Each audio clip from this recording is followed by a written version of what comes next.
एक संत गुफा में बैठे थे, भजन कर रहे थे। एक शिकारी ने उनको देखा तो मन में विचार करने लगा, ये संत गुफा में बैठ करके भजन करते हैं, खाना पीना क्या खाते होंगे। वो शिकारी था, उसको नहीं पता था कि ये संत हैं, ये मांस आदि नहीं खाते होंगे। उसको लगा कि मैं शिकारी, मैं मांस खाता हूं तो ये भी खाते होंगे।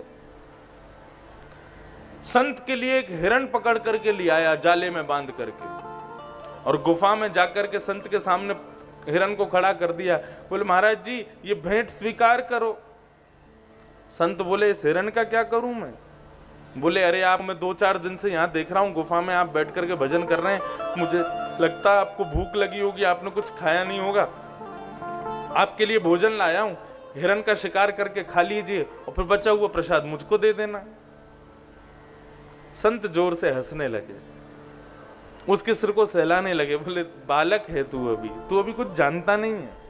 अरे नहीं नहीं प्रभु, मेरी माँ कहती थी संत मिले तो कुछ तो भेंट देनी चाहिए, तो आज का मेरा शिकार आपके लिए, ये हिरण आप स्वीकार करो। जीवित है अभी, आप कहिए मैं अभी पूरा इसको बना करके तैयार करता हूं। संत बोले ये वाला हिरण नहीं खाऊंगा मैं। बोले कौन सा हिरण खाओगे। बोले मेरे हिरण के कुछ गुण हैं, ऐसे गुण से युक्त हिरण जब मिलेगा तभी उसका शिकार करूंगा। बताइए कैसे गुण वाला हिरण चाहिए। मैं यहां का सबसे बड़ा शिकारी हूं, इस जंगल में कोई भी हिरण मुझसे बच नहीं सकता, आप जैसा हिरण कहोगे वैसा लाके प्रस्तुत कर दूंगा। तो संत ने बताया लिखो मेरा हिरण कैसा है। बरहा पीड़म नटवर वपु कर्णयो कर्णकारम विप्रदवासः कनक कपिसं वैजयन्तीं च माला रन्ध्रान् वेणोधर सुधया पूरय गोपवृन्दैः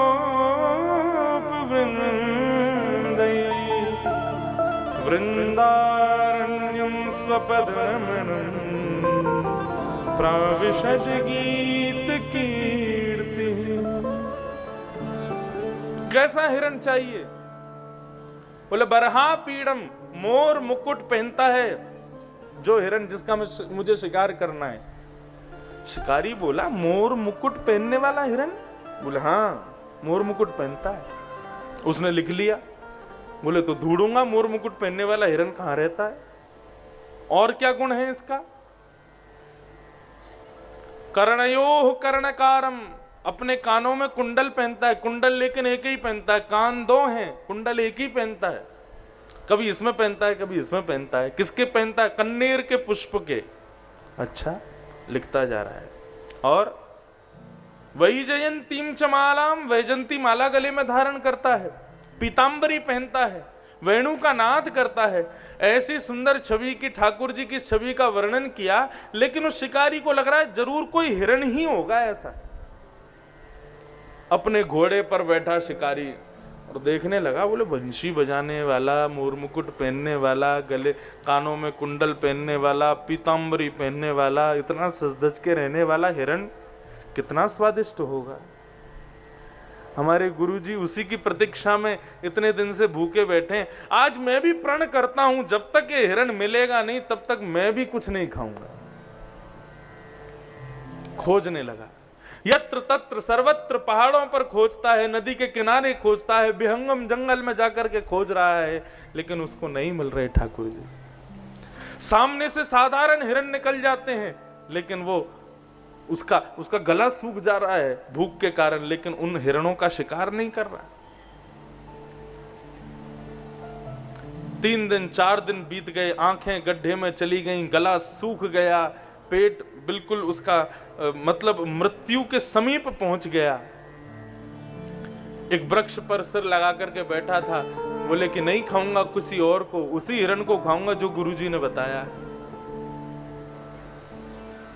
तभी सामने एक कुंज थी, उस कुंज के मध्य से बांकी अदा धारण करते हुए, मोर मुकुट पहने हुए, वंशी का नाद करते हुए, तिरछी चितवन से कटाक्ष करते हुए, अपनी बांकी अदा से टेढ़ी मेढ़ी चाल चलते हुए श्री राधा रमन लाल जी वहां प्रकट हो गए। उसको दिखने लगे सन्मुख। जैसे ही उसने स्वरूप देखा, मोर मुकुट पहना है, कान में एक कुंडल कन्नेर का पहना है, कभी इस कान में पहनते हैं, कभी इस कान में पहनते हैं, कभी इस कान में पहनते हैं, अपनी वंशी निकाल करके वेणु रव करते हैं, अपनी बांकी अदा से चलते हैं, वैजंती माला पहनी है, मधुर सुगंधी उनमें से प्रकट हो रही है। शिकारी मोहित हो गया। जिस जाले में हिरण को पकड़ता है वो जाला लेकर के भगवान के पीछे पीछे चल रहा है, और जैसे ही मौका पाया जाला फेंका और ठाकुर जी को जाले में बंद करके कमर पर टांग करके ले गया गुफा में। गुफा के बाहर जाकर के चिल्लाने लगा, गुरुजी जल्दी आओ, पेट में चूहे कूद रहे हैं, आपका बताया हुआ हिरण मिल गया। संत मन में विचार करने लगे, पता नहीं कहां से कौन सा हिरण लेके आ गया। अब बाहर आकर के देखा तो शिकारी के कंधे पर ठाकुर जी बैठे हैं, जाले में बंद होकर के वंशी बजा रहे हैं भीतर बैठ के। संत ने जैसे ही दर्शन किए, दर्शन करते ही उस शिकारी को प्रणाम किया। अरे छोड़ इनको, मुक्त कर जल्दी। बोले नहीं गुरुजी, पहले हिरण पकड़ के लाया, उसको भी आपने छुड़वा दिया, अब इसको नहीं छोड़ूंगा मैं। जल्दी से चूल्हा जलाओ, भूख लगी है बहुत जोर से। तब कहकर के ठाकुर जी को मुक्त करवाया और ठाकुर जी से कहा, ठाकुर जी इस पर कृपा करो। तब ठाकुर जी ने कृपा की, उसके हृदय में जो अज्ञान था वो अज्ञान दूर हुआ। लेकिन उन संत ने उस शिकारी को ही प्रणाम किया, ठाकुर जी को प्रणाम नहीं किया। बोले क्यों? बोले कि उसकी गुरु के वचन के प्रति जो निष्ठा है उसको मैं प्रणाम करता हूं, गुरु के वचन के प्रति जो विश्वास है उसको मैं प्रणाम करता हूं। गुरु के वचन के प्रति ऐसा विश्वास कि ठाकुर जी प्राप्त हो गए। एक स्वपच जाति के व्यक्ति को ठाकुर जी प्राप्त हो गए। ऐसा गुरु की वाणी में ऐश्वर्य है।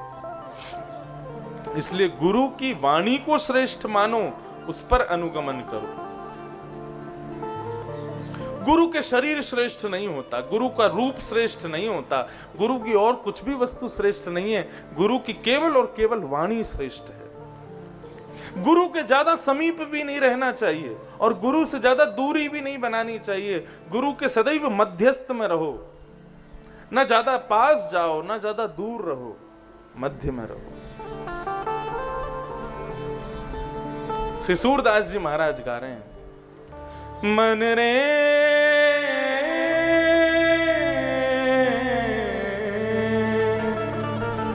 कृष्ण नाम कह लीजे, राम नाम कह लीजे। मन रे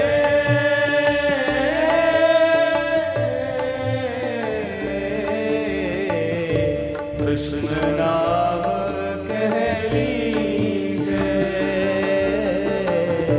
राम नाम। सब लोग गाएंगे मेरे साथ। मन रे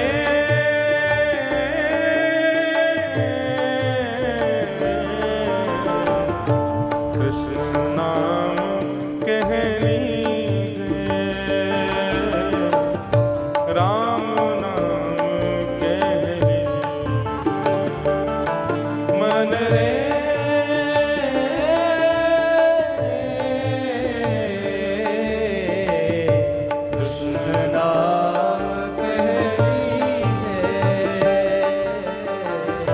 राम नाम कह